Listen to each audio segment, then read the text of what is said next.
I've been growing monsteras for quite some time, but the image that always comes to mind when I hear the word monstera is that perfect, massive, fenestrated leaf. Just like on the Monstera Thai Constellation, I resisted getting this particular variety for a while because of its size. I knew it would require a lot of space, especially near a window. But eventually, I couldn't resist any longer and purchased one with 3 leaves from a private seller.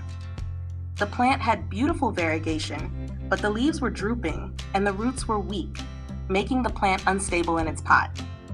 I decided to repot it into a well-draining aroid mix, planted it deeply, and gave it a thorough watering. After that, all I could do was wait.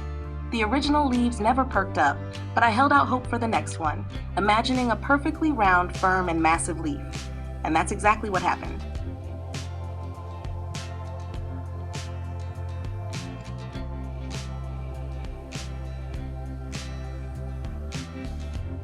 Let's start with one of the most important factors, light.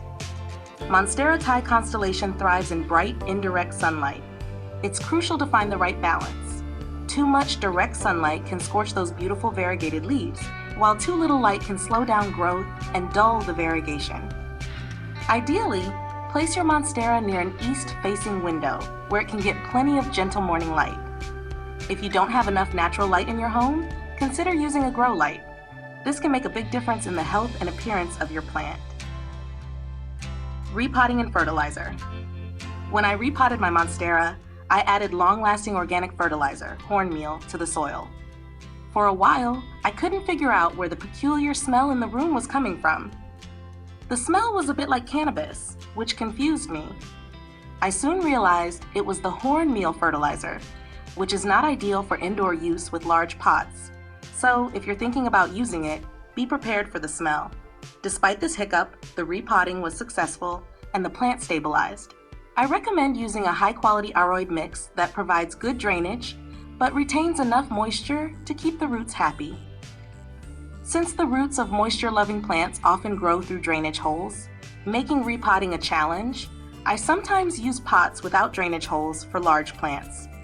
While this can be risky, you could overwater them and the roots may struggle to breathe, I haven't noticed any negative effects on my plants. Watering. Speaking of watering, I use warm water for my Monstera Thai Constellation. This helps prevent shocking the roots, especially during cooler months. Watering needs to be adjusted based on the season. During the growing season, keep the soil slightly moist, but in the cooler months, allow the top few inches of soil to dry out between waterings. Humidity and temperature. Monstera Thai Constellation thrives in high humidity, ideally between 60 to 80%. If your home is dry, especially during the winter, you may want to use a humidifier or place your plant on a tray filled with pebbles and water. I actually use dehumidifiers during the winter months because here in northern Germany, Lower Saxony, the humidity is high year-round, which can lead to mold issues in the house. This approach is a bit unconventional for monstera care, as they typically love humidity, but it helps keep my home dry while still keeping the monstera healthy. So far, it's been working well for both the plant and the house. Instead of taking the plant to the shower, I wipe the dust off its leaves with a damp cloth, which helps keep them clean and shiny. I only mist the leaves during the summer, and even then, it's when I'm misting my orchids. The plant seems to do just fine without frequent misting. To strengthen the plant's immunity during the winter, I add chamomile tea and baking soda to the water for wiping or misting the leaves. This helps prevent fungal issues like powdery mildew and other fungi from settling on the monstera's leaves.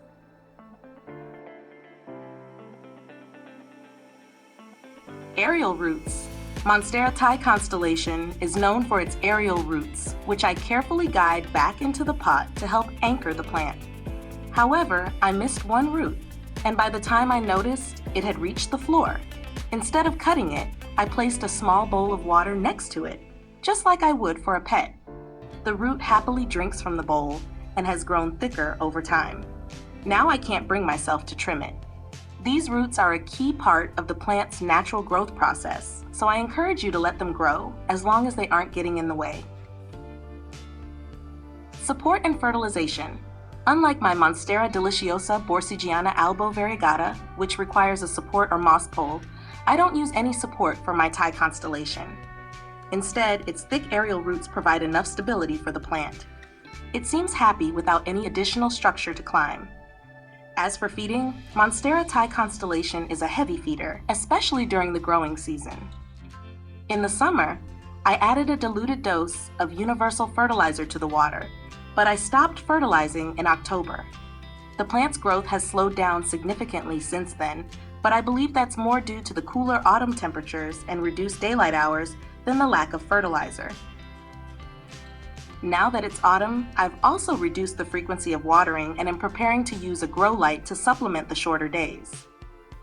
I aim to give the plant at least 6 hours of additional light to keep it from becoming too dormant during the colder months.